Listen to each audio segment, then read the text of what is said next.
Good evening, everyone. I am Mrs. Ramirez, and I am here with Mr. Mata, and we wanted to welcome you to our junior building your college list and just all the things you need to do to start helping you prepare for your senior year. And so we're really excited to have you with us. I am one of our counselors here, and I help students with the last name L-I-N through ROG, and I'll let Mr. Mata introduce himself as well. Good evening, everyone, and for joining us. So I am the Intervention and CTE Counselor at Westview High School. We're happy that you folks are joining us tonight. So we'll go ahead and get started. And this is the agenda of what we want to cover today. Again, very important information, so we're glad that you folks are connecting. First, we'll talk about options after high school. And then we'll be looking at finding the right fit. We'll talk about some requirement checks, things to kind of look out for and kind of a checklist for you. And also we'll end with some resources that would benefit you.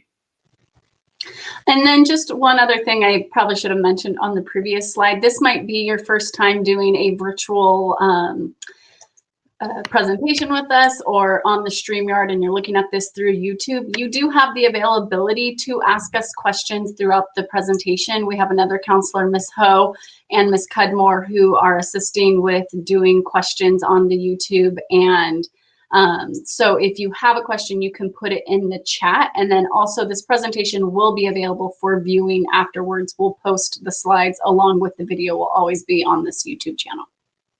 So we'll go ahead and move forward. All right, so as we look at this graphic, we're looking at some options after high school. So if you are pursuing a traditional pathway of a four-year college, well, some tidbits of info, the way a four-year pathway lines up for students, really it's good for students who know what they want to do, and it offers also general education, followed by a more in-depth career-related course pathway.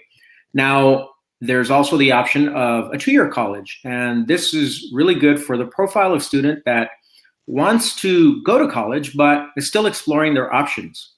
It's also a great way to save money because a two-year college, a community college, offers really the same content of general education, but at a fraction of the cost of the university. And there's also the opportunity to be able to transfer to a four-year university from a two-year college. For those that are perhaps thinking about military, you can see there how this lines up in your particular interest or for students that have that particular interest. Or perhaps you're looking at a trade school where there are so many different professions that place really more of the value on that industry certification and that experience. And you can see some examples there on the graphic. Or if you go just straight into the workforce.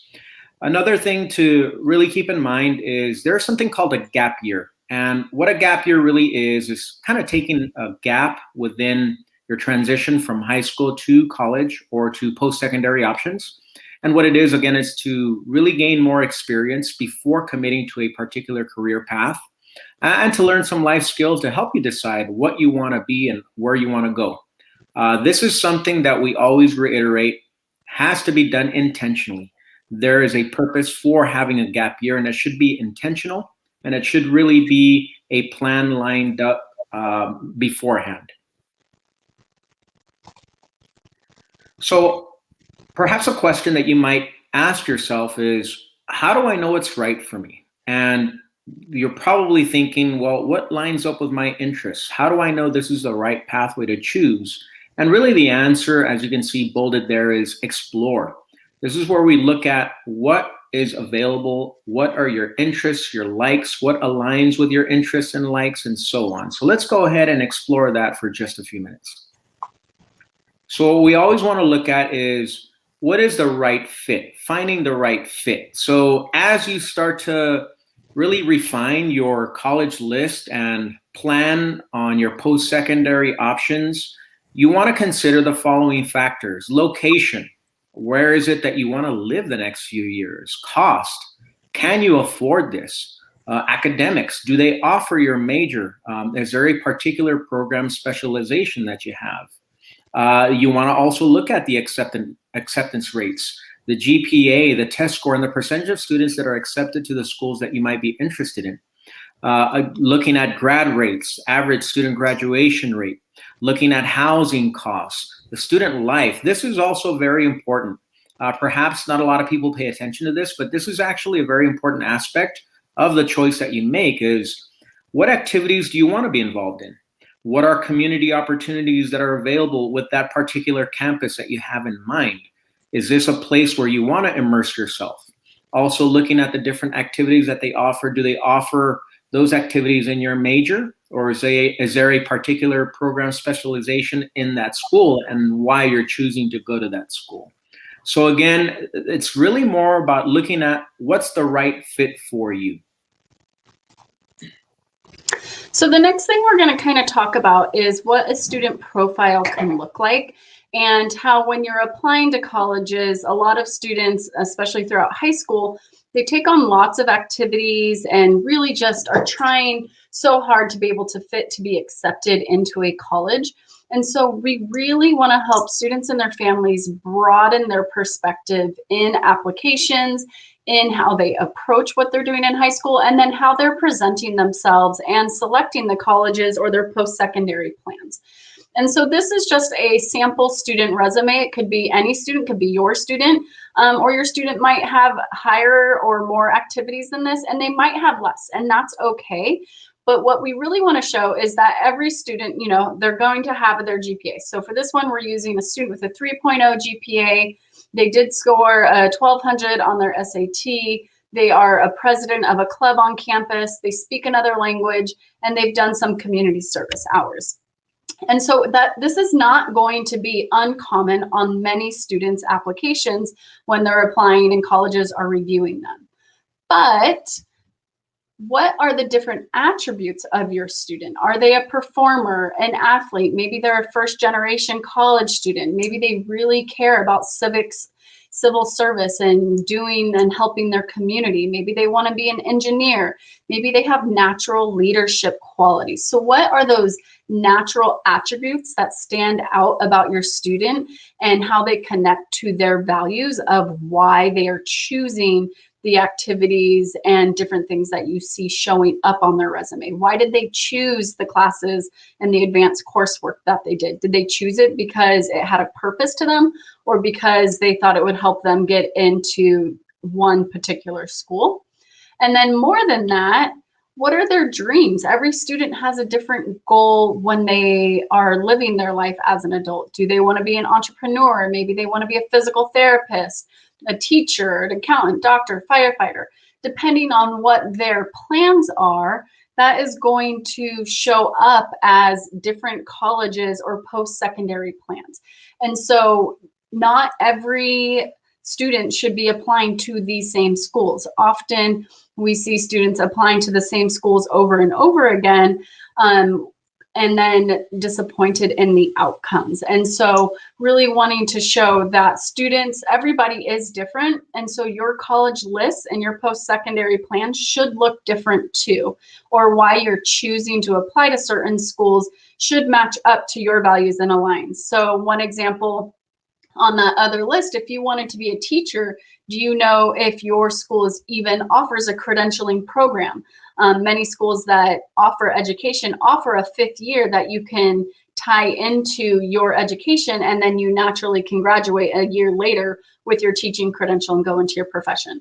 So you really want to be sure that when you're looking at programs that they align.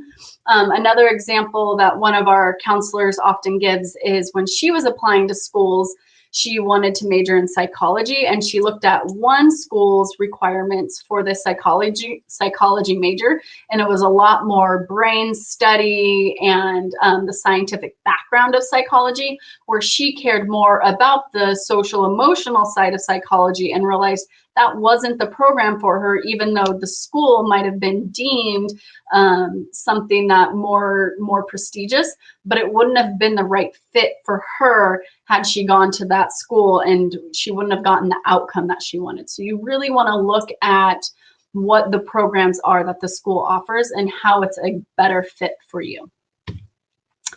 And then what we recommend as a school and just overall wellness in when you're applying is often we see students applying to so many schools, and you really want to try and narrow it to about 10 schools. And there's multiple reasons for this. One, every application takes time, and to be able to do them thoroughly and answer all their questions and their essays, you want to make sure that you have the time to dedicate and cater to what that school is offering, so that you can show how much you value that application and that school. Additionally, every application costs money, and so those fees start to rack up. And then also, just as an organization, if you're applying to 20 plus schools, there's so much more to track, so many more deadlines, letters of rec or times, and just application material fees. And all that is time that you could be using to show how much more you value different things and be able to spend towards your senior year. So as a guide, we recommend that you apply to 3 to 4 schools that are likely you would be accepted in. And I know you're not at the application stage. So right now, if you had 30 schools on your list, you're just perusing, visiting their campuses, looking at your programs, like right now, it's okay to have that large list of schools. But as you start to pare down, this is what you're going to want to try and put them in these different buckets of priorities. So 3 to 4 schools that would be less challenging to be accepted in, that your GPA and test scores are above average. So whatever you've earned here at Westview, that you are above the average of what that school is accepting. Then you're going to look for 2 to 3 target schools. So these are the right fit. Not too easy and not too hard to get into, that your GPA and test scores are at that average of students that they are accepting. And then finally, just 1 to 2 reach schools. So schools that would be the most challenging to get into, that your GPA and test scores are lower than the average, or high profile schools. And the other thing I would add is, if you are looking at any Ivy League schools, these are always in a reach for all students, just because of how many students are applying to go to these schools. Students with the strongest GPAs and test scores still struggle to get into them, just due to the high demand. MIT and all the schools say that they receive so many applicants, and they have to deny as many applicants that are perfectly eligible to be accepted. And so, to not take it personally, but really target your schools to fit your profile when you're applying. So now we're going to go through 4 different examples of students, so you can kind of visually see an overall good holistic approach to making these applications. But keep in mind, this can vary on student. Somebody else with this exact same thing might have gotten into some of these schools, but this is just a good guideline, no guarantees. So this one, the student has a 3.2 overall GPA, SAT in the average ranges. They did not take AP classes, but had rigorous coursework throughout high school, was a varsity athlete, participated in peer counseling, link crew, and multiple other clubs, and had a part-time job. Their reach schools were SDSU and the University of Oregon, and they did not get accepted into those. However, all of their target and likely schools, they were accepted to. And so this is a good example of a healthy balance of only 1 to 2 in those reach, and then the appropriate number in the likely and target schools, and they had positive outcomes from following this guideline. This student is a 3.8 overall GPA student. Again, no APs, but did take some honors, participated in the band program, CSF and NHS, did some community service, and had really strong letters of rec. They chose to not apply to any reach schools, but did apply to USD, SDSU, and multiple likely schools, and were again accepted into all of their schools. And I do believe this student actually received a lot of financial aid from their likely schools. So again, when you're applying within your range and are getting into schools that you're more likely, you're also probably going to be higher on that merit spectrum and be able to receive more financial aid. Our third sample is a student who had a 4.3 GPA, really high SATs, took 9 AP classes, so very, very rigorous. Varsity athlete, multiple clubs, NHS, CSF, church, and had stellar letters of recommendation. This student applied to Harvard as their reach, but was not accepted. Was able to get into multiple of their likely or target schools, but was not accepted into one of them. And then again, was accepted to all of their likely schools, and based off of their areas of interest would be happy at any of these schools. So they had a lot more options for getting into their schools because they chose more likely than reaches. However, what we see often is a example that looks like this. So here we have an upside down pyramid. Students who have those really strong GPAs or just overall well-intentioned, but will apply to more reach schools and less likely schools. And so this student with a 4.4 GPA, 13 AP classes, another varsity athlete, again, multiple clubs and community service, really strong letters of rec, applied to about 10 reach schools and was not accepted into any of them. Their target schools, they were accepted to UCSD, but not UCLA. And then their safety or likely school, Cal Poly SLO, they were accepted to. So this student who worked really hard in school, took multiple or 13 AP classes with a 4.4 GPA, actually had less options than our student who had a lower GPA, but did not, but had a more balanced college list. So again, right now you can have lots of schools on your list, but as you're working through where you want to actually apply come the fall, really keep in mind these ratios of how many you should be targeting and how many reaches you should have in your application process. So one of the tools that Westview offers is SCOIR to kind of help you. So that's really great information and some great examples, but how do you know and how do you start doing a lot of that researching for yourself? So the platform that Westview has is called SCOIR. All students should have access to this. If you need help, we can get you connected to it. But there are personalized student profiles. You can take your aptitude tests. All of your GPAs have been uploaded into this, and you can start doing campus explorations. This is where we schedule all of our virtual visits, or in the fall, if we have on-campus college rep visits, then you would also see who's coming to visit and be able to book to attend then. And then this is also how we will do our management of the college application system. And you'll get a lot more details on that in the fall at your senior college meeting. But to kind of show you a few examples of the things that they have available to you on SCOIR. So the Youth Science program is about an hour, hour and a half long of different assessments that you can take that would show what you would be really good at, good career options, and help you match colleges to that.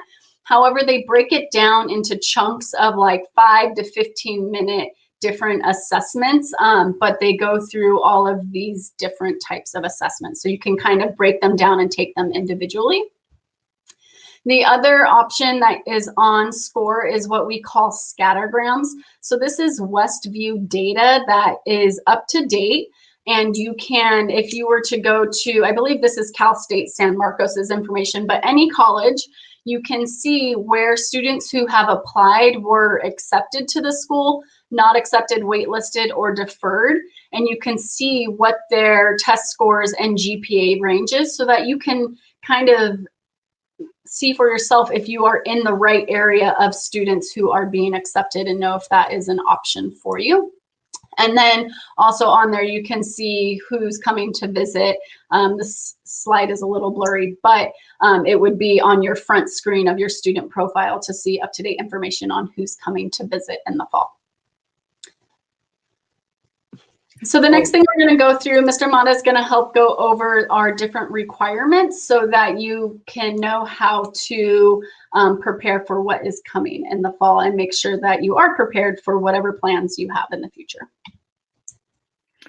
So for the next few slides, we're going to look at three main requirements as we do this requirement check. But we'll start off with, of course, what is known as the difference between graduation requirements and the A through G university entrance requirements. So in the interest of time, we won't go into each individual category. You can see the graphic there, but I will highlight a few differences that are very important. So as you can see, for graduation requirement purposes, you have the history and the English, you have math, physical and biological science, fine art, and also PE or ENS, and electives for a total of 230 credits to graduate. The main differences between the graduation requirements and the A through G requirements are highlighted here, where you see in math, for graduation purposes, you only need 20 credits. For A through G university entrance requirements, you need 30 credits, but 40 are recommended. And we definitely want to point out that you must have integrated math 2 completed. Again, these are 40 recommended as opposed to just the 30 credits that they require. We always recommend students go above and beyond what's just the minimum requirement to satisfy. Another big difference is the language other than English, where, as you can see on the graduation requirements, that's actually not required for graduation. But for university entrance, you can see that 20 credits, and they must be in the same language in consecutive years. And there's also that recommendation of 30 credits, so a third year of the same language. So that's one of the biggest differences as well. Above all, of course, we want students to have that varied and diversified experience, but make sure that you're trying as best as possible to maintain that success. And we see, of course, here having a grade C or better is required for each of those subject areas. The next requirement, main requirement that we want to go over is, of course, the standardized test, the SAT and the ACT. And I'll go over some key differences between both. Whereas the SAT has fewer geometry questions, ACT has lots of geometry. Again, as the SAT, has more time per question, the ACT is more fast-paced. Another main difference is there's no calculator math section for the SAT, whereas the ACT has a very tough science section. You can see, of course, that the timing is pretty much the same, overall 3 hours for the SAT, and the ACT just under 3 hours. If you look at the graphic, you can see also the scoring, how that works in each of the subject areas, and of course the point totals. So as you can see, the SAT has or uses a formula of a point max total of 1,600, as opposed to the ACT, which is a max total of 36. So there's a breakdown there. And again, you can refer to this presentation in the future if you just want to kind of get a refresher on each of those requirements for the SAT and ACT. And then one thing I'd also like to point out on this is a lot of times students will want to know, well, which test is better? And really it is a preference. So some students prefer the format of the SAT versus the ACT, or just more familiar. So I typically recommend that students try one of each of the practice tests. They have them on their website, and see what format you like, and then study for that type of assessment. This year, we do still recommend that even though some schools are going test optional, that you still take it, because again, you want to be prepared for whatever you have planned and always have the options available to you.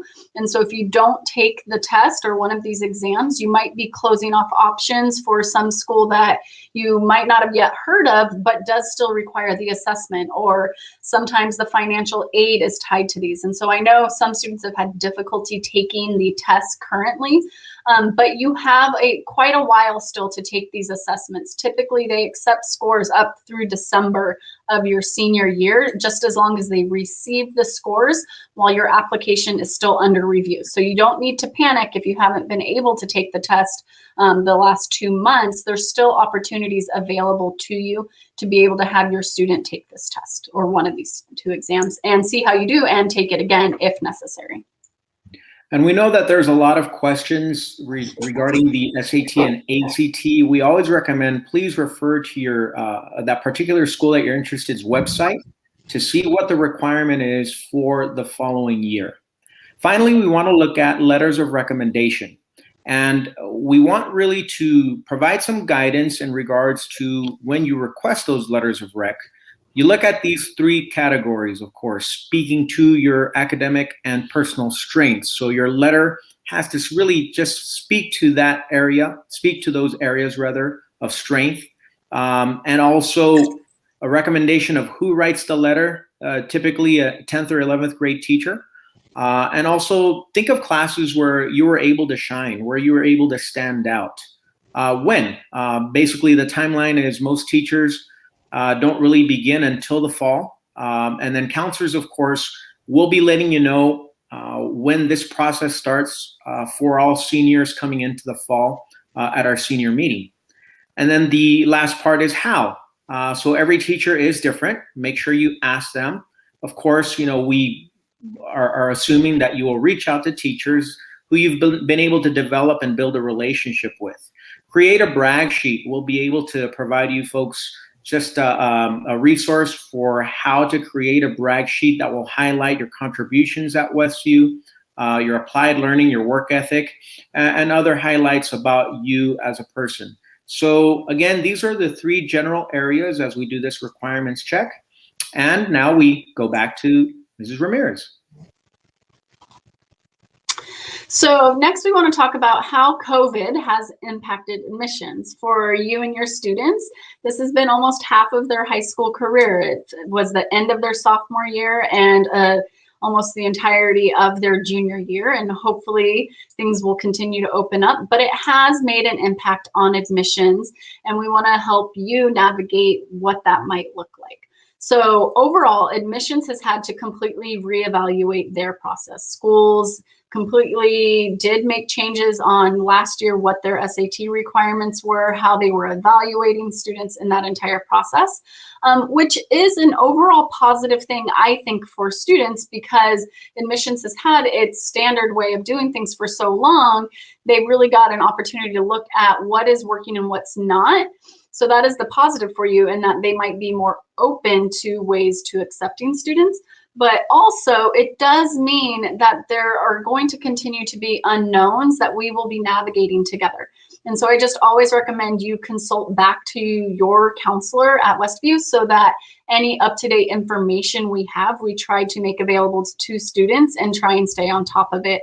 And so if you are unsure of something, always go back to your counselor. And sometimes, especially now, we might have to say, I don't know, let me contact admissions or let me get that information back to you, because everything is constantly changing. Additionally, more colleges are going test optional, but kind of like I mentioned earlier, while some schools are going test optional, not all schools are.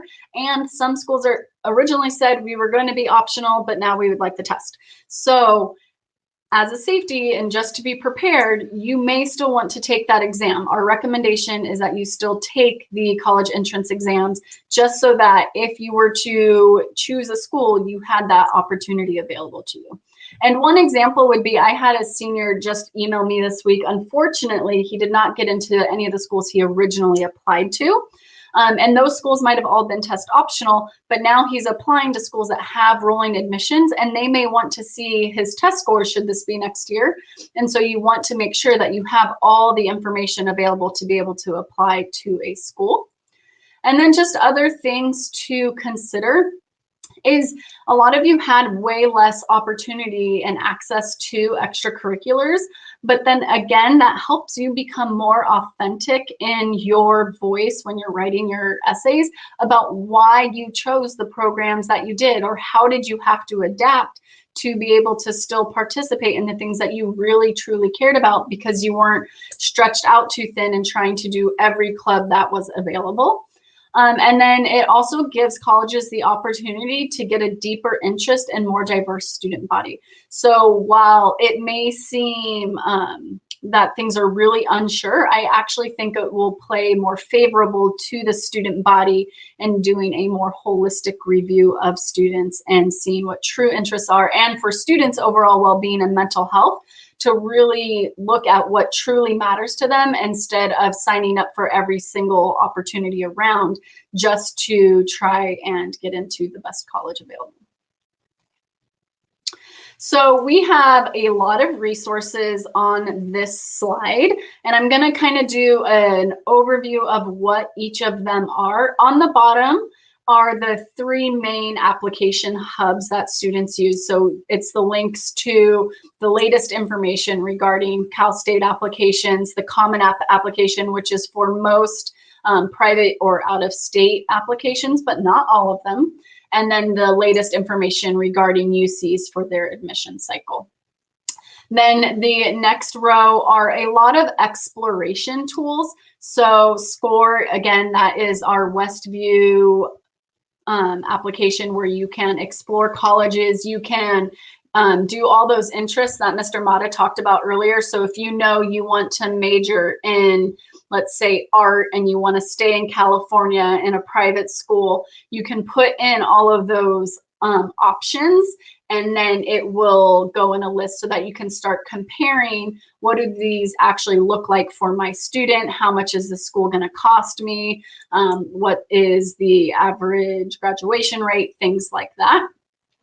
Another option is College Scorecard, and this is another great resource to be able to really see what graduation rates are by major. So you can choose your colleges and line them up, and then so if you wanted to say major in nursing, and you could look at what is the graduation rate at San Diego State versus say UCSD or Cal State San Marcos, and how long does it take a student to graduate? Is it 4 years, 5 years, or 6 years? Because that all calculates into the cost.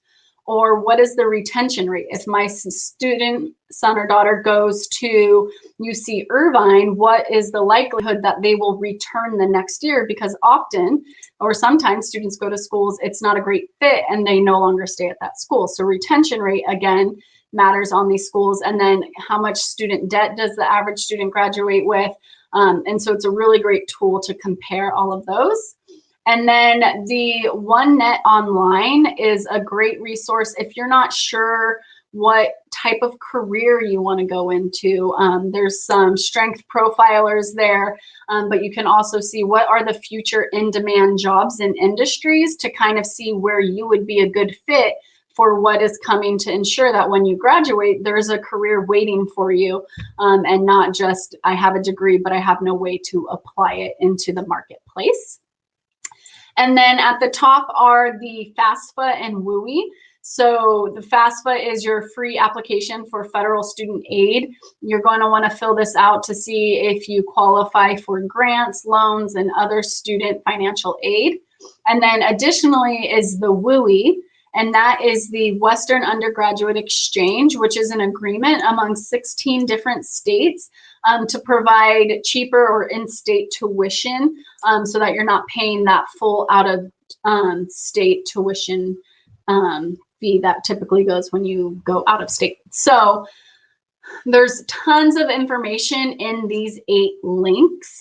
Explore them, digest them. Maybe you take on one a week for the next couple of weeks, or make a plan on when you want to go through them and explore them for yourself and at your own pace, because there is a whole wealth of information in different varieties of areas.